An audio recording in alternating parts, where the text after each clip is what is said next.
আল্লাহর নবী জানাইয়া দিল, যাদের ভিতরে 4টা গুণ পাওয়া যায়, যাদের ভিতরে 4টা সিফত পাওয়া যায়, তাদেরকেই আমার আল্লাহ বিনা হিসাবে বিনা আযাবে জান্নাতে দিয়ে দিব। কয়টা? ও নবী গো, উপরের দিকে লক্ষ্য করেন। আল্লাহর নবী উপরের দিকে দেখার পর লক্ষ্য করিয়া দেখে ওই জায়গার মধ্যে হাজার হাজার উম্মতের দল দাঁড়াইয়া আছে। উপরের দিকে নজর করিয়া দেখে গো, লক্ষ লক্ষ উম্মতের দল দাঁড়াইয়া আছে। জোরে বলেন সুবহানাল্লাহ। বন্ধুগণ আমার, আল্লাহর নবী মনে মনে ভাবলেন, এই যে লক্ষ লক্ষ উম্মত গুলিন দাঁড়ায় আছে, এই উম্মত গুলিন বুঝিল আমি নবীজির উম্মতের দল হব। স্বপ্নের মধ্যে জিবরাইল জানাইয়া দিল, না না না না, এই উম্মত গুলিনও আপনি নবীজির উম্মত না। আল্লাহর নবী বললেন, তাহলে আমার উম্মত গুলিন কোথায়? স্বপ্নের মধ্যে জিবরাইল জানাইয়া দিল, উনজুর ইলাল উফুকিল আখর। প্রথমে বলেছিলেন উনজুর ইলাল উফুক, দ্বিতীয়তে বললেন উনজুর ইলাল উফুকিল আখর। ও নবী গো, আপনি উপরের দিকে আরেক সাইডে আপনি নজর করেন। আল্লাহর নবী নজর করিয়া দেখে ওই জায়গার মধ্যে বন্ধু কোটি কোটি উম্মতের দল দাঁড়ায় আছে।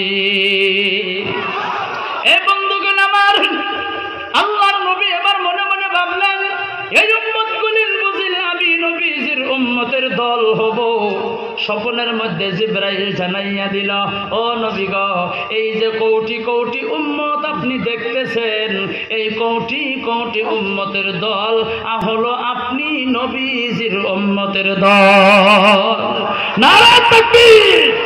আমার বন্ধুগণ মুসলমান ভাইয়েরা, আল্লাহর নবী তামাম খুশি হয়ে গেল। স্বপ্নের মধ্যে জিবরাইল জানাইয়া দিল, নবী গো, এই যে কোটি কোটি উম্মত দেখিয়ে আপনি তামাম খুশি হয়ে গেলেন, আপনাকে আমি আরো একটা খুশির সংবাদ দিয়া দেই। বলে কি?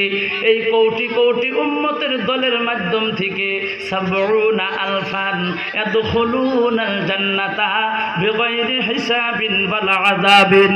ও নবী গো, এই কোটি কোটি উম্মতের দলের মাধ্যম থেকে আপনার এমনও ৭০,০০০ উম্মতের দল আছে, যাদেরকে আমার আল্লাহ বিনা হিসাবে বিনা আযাবে জান্নাতে দিয়া দিব। আল্লাহর নবী আরো খুশি না বেজার? আরো জোরে বলেন, খুশি না বেজার?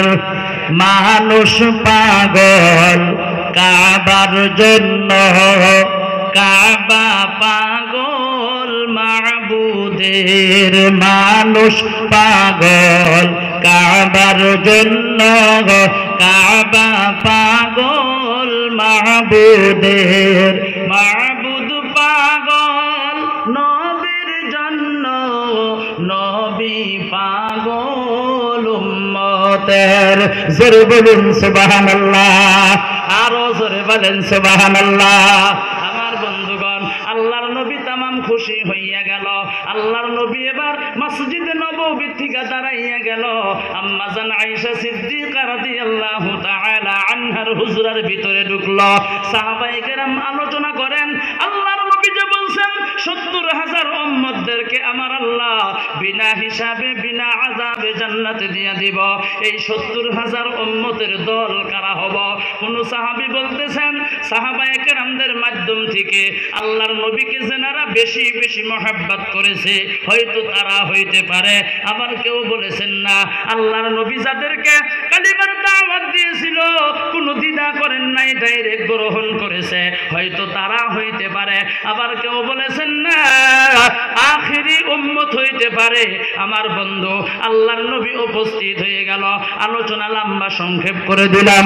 আল্লাহর নবী বললেন, তোমরা যে যত মন্তব্য করো না কেন গো, তোমাদের কারোর মন্তব্য ঠিক হয় নাই। সাহাবায়ে কেরাম বলল, হুজুর গো, তাহলে কোনটা ঠিক? আল্লাহর নবী জানাইয়া দিল, হুমুল্লাযীনা লা ইয়ারকুন ওয়া লা ইস্তারকুন ওয়া লা ইয়াতাতায়্যারুন ওয়া আলা রাব্বিহিম ইয়াতাওয়াক্কালুন। গুণের কথা বলল।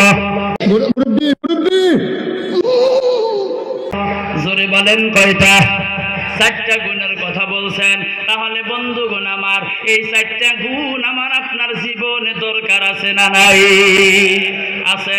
তাহলে আসেন 10 মিনিট সময় আলোচনা করি 4টা গুণ সম্পর্কে।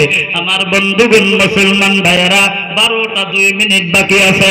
এ বন্ধুগণ আমার, আল্লাহর বান্দা নবীর উম্মতেরা গো, এই যে 4টা গুণের কথা আল্লাহর নবী বলছেন, 1 নম্বরে লা ইয়ারকুন, 2 নম্বরে ওয়ালা ইয়াস্তারকুন, 3 নম্বরে ওয়ালা ইয়াতাতাইয়ারুন, 4 নম্বরে ওয়ালা রাব্বিহিম ইয়াতাওয়াক্কালুন। এই 4টা গুণ আমার বন্ধুগণ আমাদের জীবনে বাস্তবায়ন করা প্রয়োজন আছে। একটু জোরে বলেন আছে কি নাই? এ বন্ধুগণ আমার, তাহলে চলে